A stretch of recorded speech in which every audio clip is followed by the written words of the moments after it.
Well, hello everyone. Welcome to this updated twist on the Wednesday night Bible studies that you may have grown up with.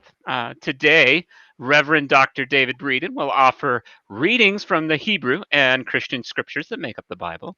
We'll cover some of the Christian basics and explore the Bible themes, contradictions, and curiosities. Today, we'll talk through the oddities of the Bible. Did you know that Shakespeare is in the Bible? I didn't, and I've read it multiple times. But it's there, and once you see it, well, you just can't unsee it. The Bible is quite a collection of oddities, very similar to the oddity of your beer taste, David. Yeah, So, with that said, what you got on tap? I have one that celebrates the Day of the Dead. It's from Outside Ales of Grand Haven, Michigan, and it's called Bonbon de la Muerta, Chocolate of Death. So it's going to be a rather dark and rather heavy beer, but I mean, come on, you can't beat that can there. So, and if you've got a theologically themed beer, I would love to hear about it. What do you have? Well, I got my rum and coke, and I have to have a s'more with that as well. So we're on point with the oddities. We've got to have a little bit of oddness with this whole thing. Okay, well, yeah, I don't remember rum appearing in the Bible, but you never know. So we'll see. Yeah, you ready to get at it? Let's do it. Let's throw your screen up here. Here we go. All right. Yes, yeah, let's do that. And want to share a little bit today about some oddities, things that are there, things that aren't there, etc. And I want to start with talking about the King James Version, the authorized version of the Bible that was published in 1611. It is considered to have shaped the development of the English language more than any other source, including Shakespeare himself. A Texas school board member reportedly said, if English was good enough for Jesus Christ, it ought to be good enough for the children of Texas. And yeah, the King James Version is so embedded in the English language. Yeah, you could think that, couldn't you? There were, though, a lot of earlier translations of the Bible, but never any full translations of the Bible until much, much later. Those of you who know about the history of the English language know that there were essentially three periods of English. Old English that I'm about to show you, then Middle English of Chaucer fame, and then Modern English. And actually, Shakespeare was writing Modern English. It just changed a little bit. So the 1611 version is actually Modern English. But let's look back a little bit. Old English is Germanic in origin, and those of you who know German or some of the Scandinavian languages that are also based in German will pretty quickly figure this one out. We don't have a buzzer to hit when you realize what this is. Vater Ur, sur se ert on Hoffenum, si sin nama Jachalud, du bekommen sin richa, Jahwerter gin wila, on ergon swaswa on Heffenum. Yes, it is a prayer you know, if you've ever gone to a Christian service. Father, our, pretty easy to see there. Art, pretty easy to see. In heaven, Heffenum, in Old English is much like Latin. If you know Latin, it has endings to it. Holy, there's Yahalgud in Nama. And Riche is like Reich in German. It is the kingdom, right? And thus let the earth be like heaven in your will. Erne, and here's a tongue twister, Ja dag wimlachen glaf sil us tudag, which actually this word here is give us our daily bread. Glaf is the loaf of bread. In the older English versions, loaf meant just bread in general. So give us our daily bread. And forgive us ur guiltas, forgive us our guilts, our sins. Swaswa, we forgive an urum guiltildum, as we forgive the guilts of others. And yalad su us kosnunga, word that's disappeared, that is temptations. Ach, alles us un evil, sol slice, and save us from evil. And so slice, yes, you know that if you've ever gone to a Renaissance fair, forsooth, so slice is the old amen in the English language before amen came in from the Latin. So may it be, sus luce. And there you have Old English. The first guy to try to get the entire Bible into the English language was John Wycliffe in 1388, most famous for being one of the Lollards, as they were called. He was declared a heretic right at the end of his life, and they weren't able to burn him at the stake. He was already dead, but his body was exhumed and burned at the stake afterward, just to show him who was boss there. So you didn't get to translate the Bible into the English language. The Arundelan constitutions of 1408 forbid, and this is a quote, upon pain of the greater excommunication, the unauthorized translation of any text of the scriptures into English or any other tongue by way of a book, pamphlet, treatise, or the reading of such. So you can't read, write, translate, print the Bible. Oops, that's 1308. But, guess what? The Protestant Revolution begins to happen. Wycliffe was ahead of his time in that way. The Coverdale Bible in 1535, the Tyndale Bible in 1536. Poor William Tyndale was declared a heretic, and he was condemned to be burned at the stake, but some people who kind of liked him overrode that, and so he was strangled and was actually dead when they set him on fire. But there you go. What nice people, right? Matthew's Bible of 1537, the Great Bible of 1539, great because it was so huge, right? Big printing. Geneva Bible of 1560s. It's called the Breeches Bible from the translation of Genesis 3:7. Got Adam and Eve. They sewed fig leaves together and made themselves breeches. There you go. Well, yes, and then we have the King James Version. One of the things that people don't know really is that all of these Bibles were floating around, and many of them only in written texts, and they come to inform the practice of Christianity in various churches. And so many of the phrases in the King James Version are from one of these Bibles that were floating around out there. So some phrases that come from the King James Version of the Bible that maybe you didn't know about. Matthew 5:41, we have go the extra mile. Jesus said, and whosoever shall compel thee to go a mile, go with him twain. Go the extra mile. 2 Samuel 14:3, and come to the king and speak on this manner unto him. So Joab put the words in her mouth. And we've had people putting words in people's mouths ever since. And there's Paul speaking in Thessalonians 1:2-3. We give thanks to God always for you all, making mention of you in our prayers, remembering without ceasing your work of faith and labor of love and patience of hope in our Lord Jesus Christ in the sight of God and our Father. So a labor of love first appears as a phrase in the English language in the Bible of 1611. Yes, as Justice mentioned, you may not have known that Shakespeare is in the Bible. Now, this is very debatable, actually, whether or not he actually did this. But the fact is that Shakespeare was in the room where it happened as the last touches were being put on the manuscript of the 1611 printing. He was around in 1610, knew some of the people who were translating officially the Bible, and indeed, for his 46th birthday, he may have given himself the 46th Psalm. The way it's done is, and whoever figured this out, right? The 46th word from the beginning of the 46th Psalm is shake, and the 46th word from the end is spear. And so you have Shakespeare celebrating Psalm 46 on his 46th birthday, 46 and 46. And yeah, that's probably something Shakespeare would do because he loved word games of that sort, but it's probably a conspiracy theory, and he may not actually have done that. We don't know for sure, but hey, that's part of the mystery, right? Well, the King James Version of the Bible was a very political book. One of the things that we get wrong is that even though it is old and it's in the period when the Pilgrims, the Puritans, and all that are happening. Actually, that was not their Bible. They didn't like it. And actually, King James I, who ascends the throne as King of Scotland and then joins England and Scotland together, he is in a very dangerous position.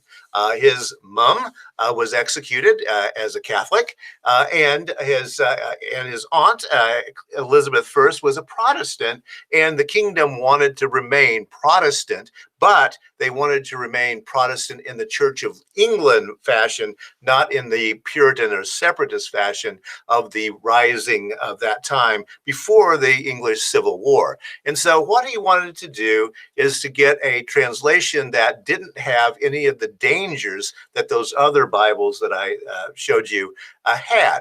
Why? Because they had footnotes. And often Puritans would hide in the footnotes various seditious things like, oh, how bad kings are and how bad priests are and that kind of thing. So he said, no footnotes. And I've shown you before my old Bible. Look, no footnotes. Now, what that did, of course, is it sets up a very odd pattern because a lot of this stuff is not exactly as it would first appear in the translations. But there you go. No footnotes was part of the rules of the day. And so it was published in 1611 as the Authorized Bible. It's been through many, many, many printings. And of course, these days it was hand set. And so there are, and you can do a little web searching on this, there are some amazing mistranslations. So, thou shalt commit evil appeared in one edition, for example, and that kind of thing. So it's been around for a very long time. People like me who were raised in fundamentalist or evangelical households, we were taught that this was the only true translation of the Bible. And so I want to come back and get some questions if we have some from people. Welcome, everybody. Glad you've come along. And, here's to you. A nice chocolate of death here. So do we have any questions? So Joyce throws out this question here, and I'll throw this up on the screen here. When did Scotland go Calvinist? Oh, that's a good question. When did they go Calvinist? I don't know the year. That's a very good question. But they go Presbyterian, specifically Calvinist. We need to look that up on somebody's smartphone. But yeah. Maybe I'll do that. Yeah, and one of the things that's happening with Calvinism is as it spreads, it is changing. And the Calvinists who became Presbyterian had a formal structure to their polity, we call it, that was rejected specifically in the Massachusetts Bay Colony. And that's what leads to Congregationalism, which leads to Unitarianism, as a matter of fact, because they didn't have that structure. But we'll have to look that up on our smartphone during break. It's good to know. Other questions? Well, we've got someone with Minneapolis tap water. Very good. Not promoting beer drinking or any other kind of thing like that. Yeah. But always good. We've got someone drinking from Uda Pills. Always good. Jay's IPA, one of my favorite. Absolutely. Uda Pills is right down the road from me. It's my local brewery, and we love it to death. Very sad it's closed at the moment, but they're still pumping out the beer. So it looks like if I'm pulling it up around 1560. 1560. Okay. All right. Yeah. Okay. So it's already going on. And King James is pretending to be Protestant because, I mean, Mom lost her head over this. So, you're not going to say, dudes, I'm Catholic. Also, there was a persistent rumor at the time that he was gay, which at that time was a very dangerous thing to be. So he had to really control himself at all times. He was called the Fool of Europe by his own subjects. And considered kind of a dummy. Actually, he was a pretty brilliant scholar and did lots of translations into English out of Latin, not out of Greek or Hebrew, but out of Latin. Yeah. So he's actually a very smart guy and very political. So. Terrell Brown throws up during the 16th century, because he's trying to answer our question here. Scotland underwent a Protestant Reformation that created a predominantly Calvinist national church was strongly Presbyterian in outlook. There you And go. Absolutely. There you go. So now we know 1560. yeah, Okay. Or so, okay. So before the Bible appears out there, yep. Is there something written with all these quotes like? Yeah, yeah, but Google around on the internet and start looking for oddities of the King James version of the Bible, and I promise you, you're going to find some amazing stuff. Phrases. I was reading a music review of Dolly Parton's work the other day, and someone said that phrases such as "like unto" are hill phrases. Well, "like unto" just occurs all over the King James version of the Bible. She just simply grew up hearing the King James version of the Bible read, and that's why she would say something like unto. It's something that we say because we hear it every Sunday in the hills.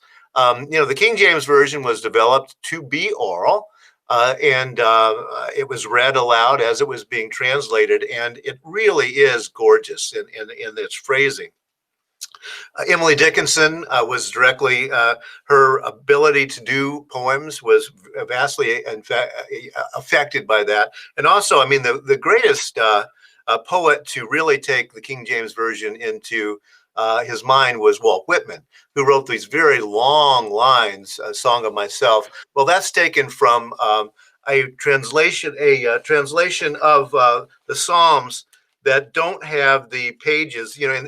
In the old-fashioned ones, to save space, they would put a column down the middle of the page. Well, Whitman apparently had a printing of the Psalms that wasn't cut in half, so that they were actually long lines, and that's where he learned to do that. So, little greatest American poet trivia for you. well, I always loved one of the mistranslations that I always thought was hilariously awesome was Moses. Moses came down the mountain with horns. And so Michelangelo depicted Moses with horns growing right out of his head. Right out of his head, absolutely. Oh, we need to dig that picture up. Durham Duke tobacco area. Quote from James versus tobacco actually being. Oh yes. As a matter of fact, yes, James first was quite convinced that tobacco was dangerous. So when they say, "Oh, they didn't know smoking was bad when I was a kid," well, they hadn't read any of the work of King James. So there you go. He was again quite brilliant in calling this. This colloquy and getting people together at Hampton Court. If you know, if you've done some traveling, touristing in England, that's where they did the translation, and the various divines went. And he was very careful to choose or have chosen people who were on the left and on the right, so that they would wrangle among themselves to come up with a compromise Bible that was neither separatist, Puritan, nor Church of England. So that's how was quite brilliant, and it was something that lasted, by golly, and he didn't get his head cut off. So score right at that in that very difficult time period. That's it's pretty smart not to do. So yeah. Yeah. What else do we have here? Confession of faith. We got all the questions answered. Okay. Did we want to head on to the next oddity? Yeah, let's go on back to the oddities. But I would mention that, yes, the enforcement of not translating the Bible was Catholic, and to keep it in the priesthood, keep the secrets in the priesthood. And it was the idea of the Protestants that each person should read the Bible and come up with their own inspirations. So, yeah, let's go back. So, yeah, a very political book from King James. Now I want to share with you some of the oddities. This is one of my favorite, Elisha and the two bears of 2 Kings 2:23 through 25. He went up from there to Bethel, and while he was going up on the way, some small boys came out of the city and jeered at him, saying, "Go away, bald head! Go away, bald head!" When he turned around and saw them, he cursed them in the name of the Lord. Then 2 she-bears came out of the woods and mauled 42 of the boys.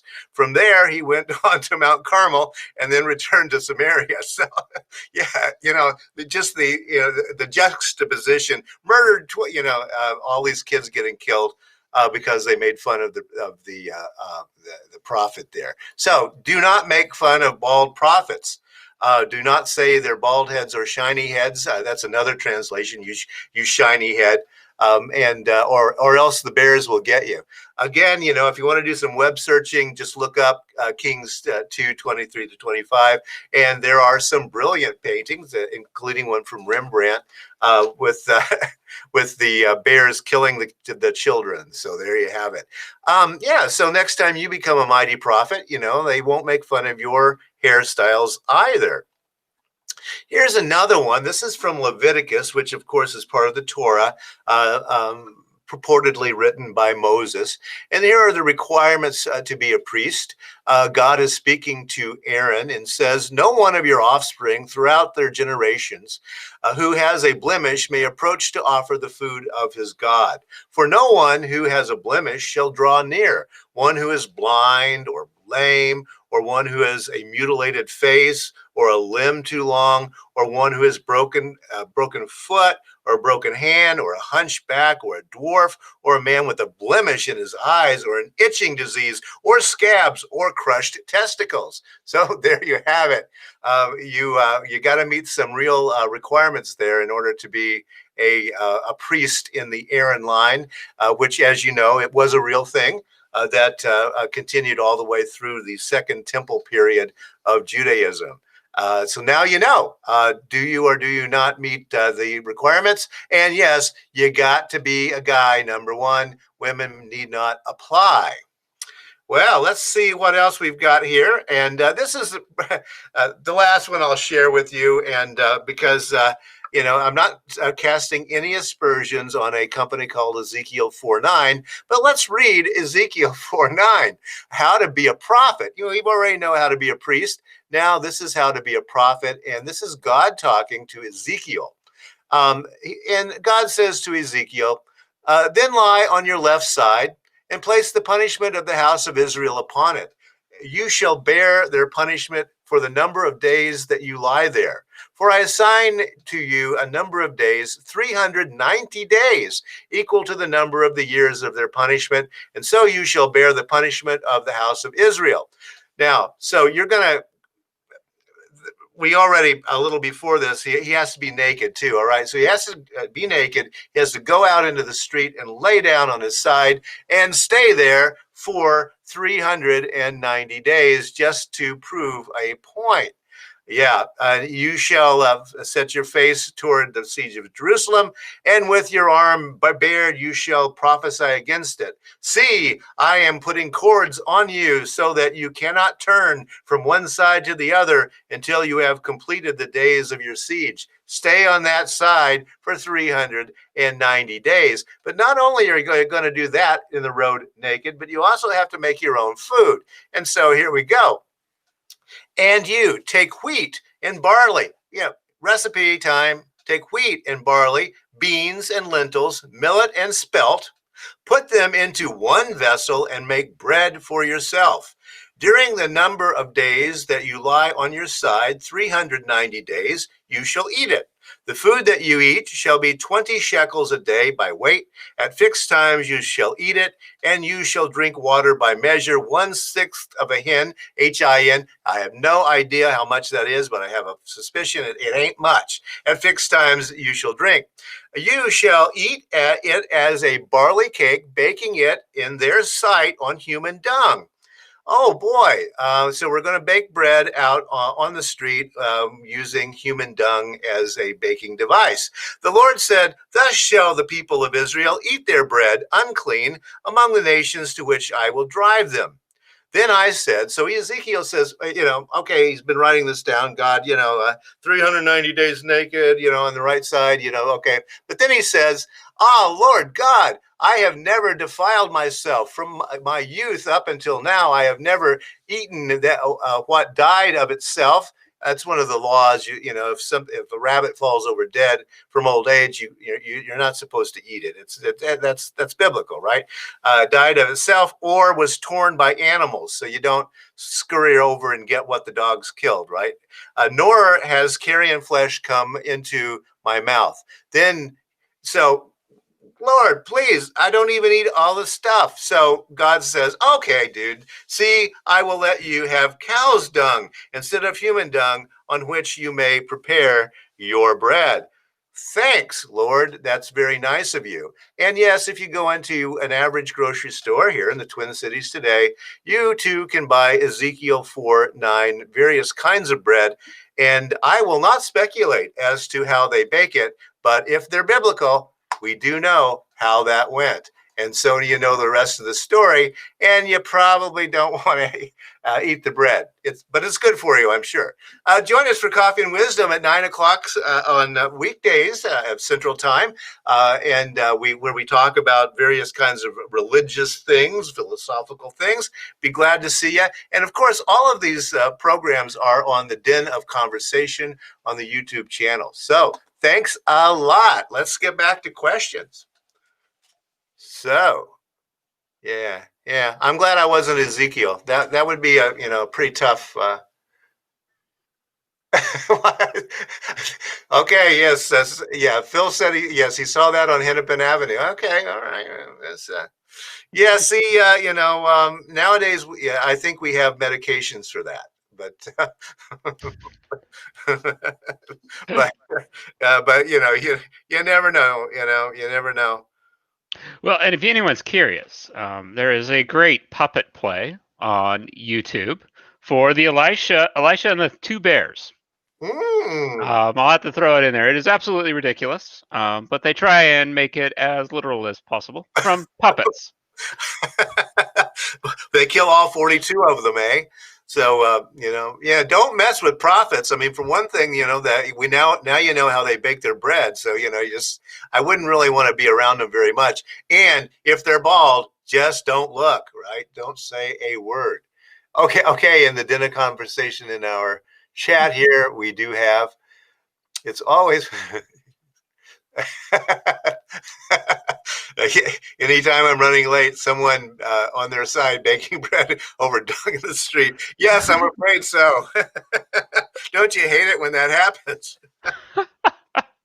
Yeah. Well, I've always found it kind of interesting. So we talk a lot about translations and the errors and the conversation. It's quite interesting how different denominations take the Bible and how politically they make it, right? Right. You take Southern Baptist, which the focus, of course, is very much King James and King James only, because the language within it fits very much the mentality that they want to hold to. Yeah, absolutely. Absolutely. The church I came from, we were more NASB with fallbacks to King James. I always memorized the Bible in King James. But study was done either with the ESV or the NASB, and NIV was considered a complete and total abomination. Oh, well then. Okay, then. Well, yes. The scholarly version does get things kind of right, and so therefore would not be what you want. The amazing thing is, it's nowadays the battle of the translations. The thing about the King James version is, since there were no footnotes, you could kind of make it up, on your own. Nowadays, most of the versions do have footnotes, and those footnotes are going to be angled toward the particular group that is doing the translation. When I was in college, and we'll get to Joyce here, I just had a quick thing. When I was in college, my professor, I was learning hermeneutics and we were doing studies, and I asked the question, right? So how do we know which is the most accurate? Because we kept moving back and forth between versions to versions to versions to versions. And, we talked through, the concept of what was the oldest, right? Mm-hmm. And then very quickly I was like, well, that's great. But this part is not. You didn't take the oldest for this section. When I look back into the Greek, right? Mm-hmm. The oldest one is 30 years earlier than this, and it's kind of half written, and it doesn't cover these other little extra things over here that is now in the text. And the response I got was, then we took the most, which one had the most copy, right? And then I was like, well, but this one over here has the most copy. Yeah. Well, and one of the amazing things is in Protestantism, especially, I mean, the Jewish tradition knows where this stuff came from. I talked last week about Daniel. I mean, they know this is a series of short stories. It's not mysterious in the Jewish tradition, but Christianity has taken these things out of context. And again, because the King James Version has no footnotes, suddenly all this stuff is just there, and you get to make it up. And of course, you've got Luther over there in Germany saying sola scriptura. All the revelations are only in the text. You've got to read the text, and then you get um, the voice of God speaking to you, and that's where it all comes from. Yeah. Yes. How did Moses write his own death scene? Yes, very good point, Joyce.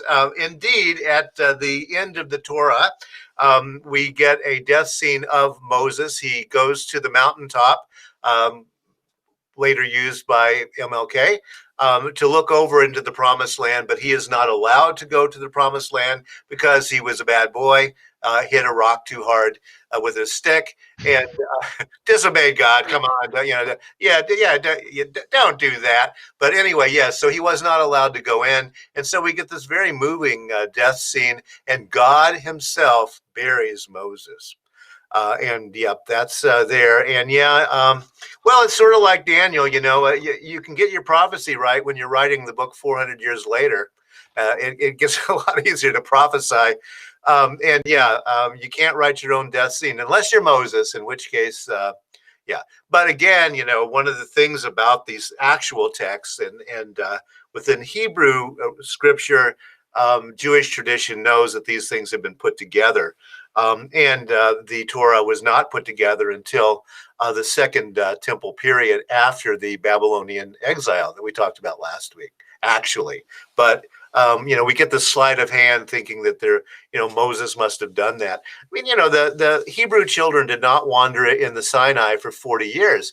I mean, even I can't get that lost. I mean, because it's not that big. There's no way you can wander around for 40 years, but it was part of, it made a good story and becomes part of this of it. But no, it can't have happened. It just it wouldn't. So I can look at buying the right one. No. I got this one when I was 12 years old with my name on it in gold. There you go. And yes, I have kept it around ever since, and I have a lot of handwritten notes in it. It lives in my office at First Unitarian Society, it is a little humbling to read the book that you put notes in when you were 12. That's all I need to say about that, perhaps. Try it sometime. So, yeah. Oh, missing our UU humanist discussion group. Yeah, I'm so glad to have you with our stream, Nancy. We can definitely join us in a bit. We're going to share out in a couple minutes our Zoom link for our after party.